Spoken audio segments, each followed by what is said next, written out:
comes a rustic walnut jamb leg. It's going to be the hinge side of the jamb. Got our blank in there. Hit the start button and get started.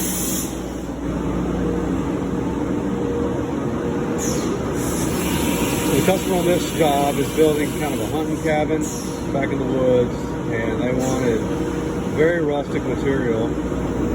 So we went with the walnut, and in addition to its natural characteristics, we're going to go ahead and beat it up really bad.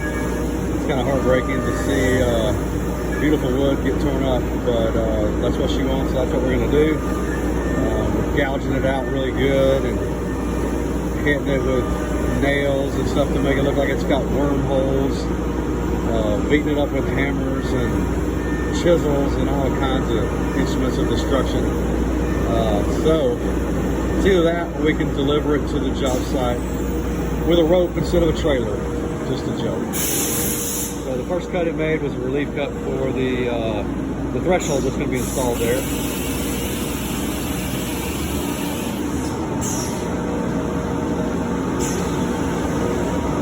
Now we're going to take a planing cut. We have the ability to plane, and we figured why not. Takes a few seconds extra, but it allows us to really control the thickness of the material. Whereas with the planer, we can still do that, probably a little more efficiently, but this is very automatic. We set it, and it does its thing every time. We're not guessing, we're not having to dial it in and check it, that kind of thing. I think it's probably just the best way to go.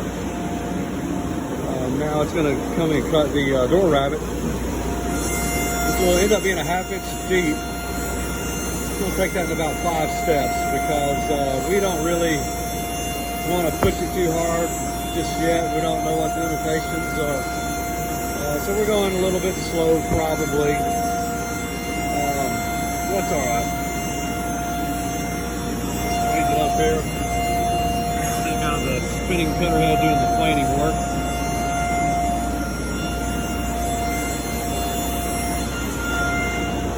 I think we could probably program it to plane on its way back. I'm going to look into that.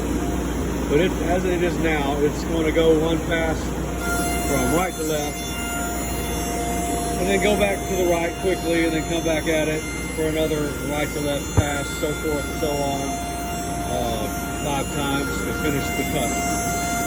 But I do think it could probably cut back, forth, back, forth, back, forth.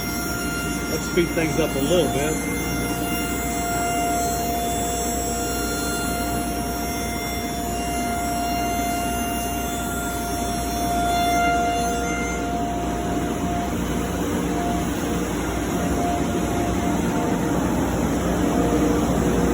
This side of the machine has some soft foam bumpers. That way, if you're not watching and you're standing there and if it bumps into you, maybe it won't knock you on the ground. It also senses that bump and shuts the machine down so it doesn't continue to run over you. So you have to clear that error if that happens. Got them on both sides, obviously. And when it comes back, it goes pretty quick, so you're not really paying attention, you can get hit.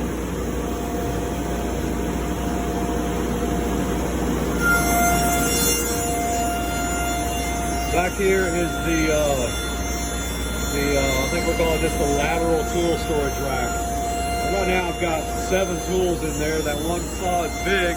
It takes up 3 spaces. So that's all this one will hold right now. This is the area where you put a new tool in or remove a tool and puts it there, so then you can move it by hand.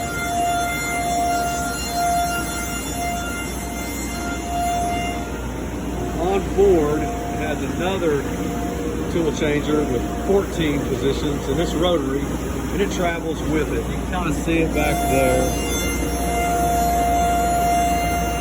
Looks kind of like a round tabletop, but underneath it are the tools.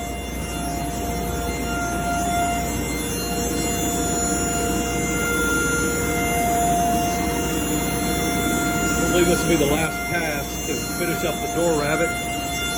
So, see how feeling that out there.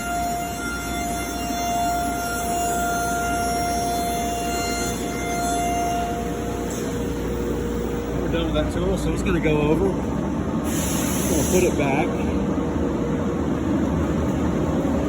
And it's going to grab, I think it's going to grab the saw. No, it's not. It's going to grab a straight router bit. Next, it's going to do the pinches. So, yeah, let's run it on. So, there's a top hinge there. The next hinge.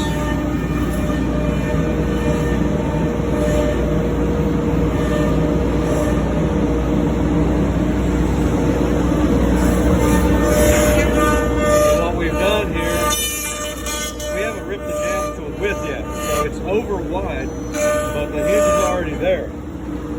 That way any blowout that happens as the cutter's exiting the edge of the wood, we can remove that with a saw pass once we're done. So trying to do all the cross grain work that might tear out grain, get that done before we do the long grain work, and that way we can remove it. So here comes the saw. Pretty cool tool here. It spins at 360 degrees. Line up some watch here. I'm going to make that end cut to the final length. Go here.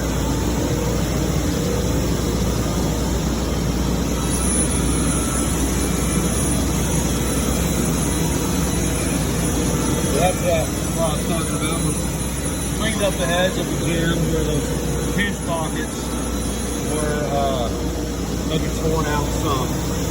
So we're spinning around. We're going to cut the final length in. And then the other edge width. Put that down to get some of that dust. Not make as much of a mess. Let's make a mess. It catches half of the dust it makes, unfortunately.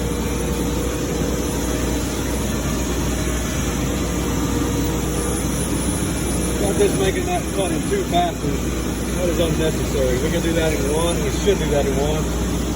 Just shave off that 15-20 seconds. We might as well. All right, we're done with the saw now.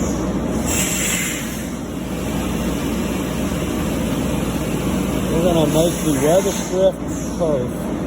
This tool is a little bitty slot cutter. It'll come in.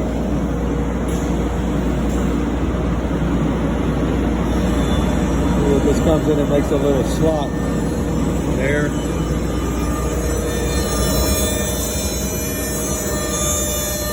That's for the weather strip that's made out of like a foam with a vinyl cover called Q-Lon. It just tucks right in there. It's really easy. Now we're drilling the end of this board is going to get connected to the door head, or the door jamb head. Now this is the pre-drills for where those screws go. The head will be drilled in the same position, that way when it goes together, they are completely lined up. That would be a hole for the installation. Now we're drilling holes for the pre-drills for the hinges.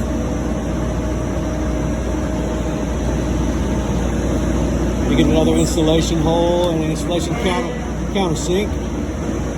Now we're drilling hinge holes again. So we just try to make all the holes that we'll need now and may need in the field. Might as well drill them now while we have perfect control over it. No more effort needed by our men who are installing.